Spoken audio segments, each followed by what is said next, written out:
Let me tell you how I've made a living doing what I love to do by helping others get what they want. And it really comes down to three things, and I'll tell you those three things here in a minute. And I also believe that this applies to anyone and anything that you want to do in life. But this part of my story starts at the Parkersburg Arts Center 20 years ago. And what was I doing up to that point? In 1994, I went full time as a musician, and here's how I did it. It was diversification. Here's how I did it. I played in a rock and roll band.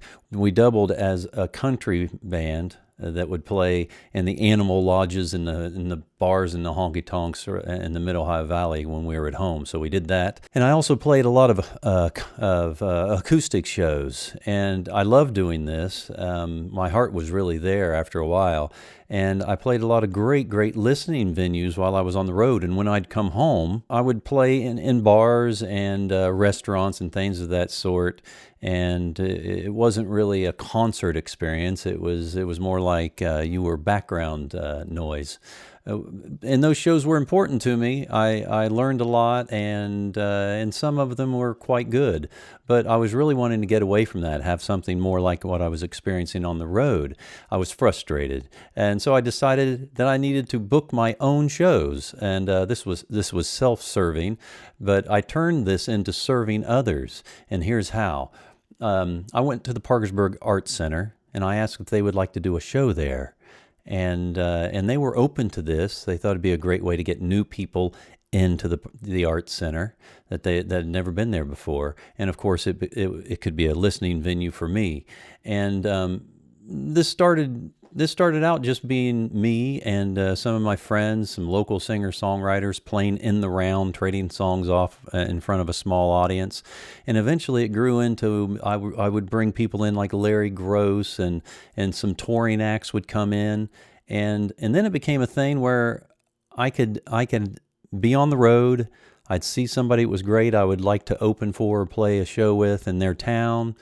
And I would say, hey, I've got this place back home that's a great venue, listening venue. I could trade you a show there if you let me play with you in Boston or whatever, Washington, D.C. or wherever that might be.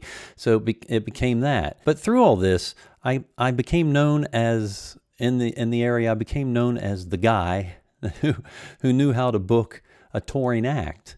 And when the Adelphia Music Hall was starting up, and before it opened, my friend John Walsh, who's also a great songwriter here in the area, asked me if I could help book the Adelphia Music Hall when it opened up, and I obliged and did that for 2 or 3 years, and really I booked hundreds of acts in the Adelphia Music Hall, singer-songwriters and touring acts, cover bands, and got neck deep into that. All the while I was playing and touring myself. And then I was asked to help the People's Bank Theater in Marietta, Ohio.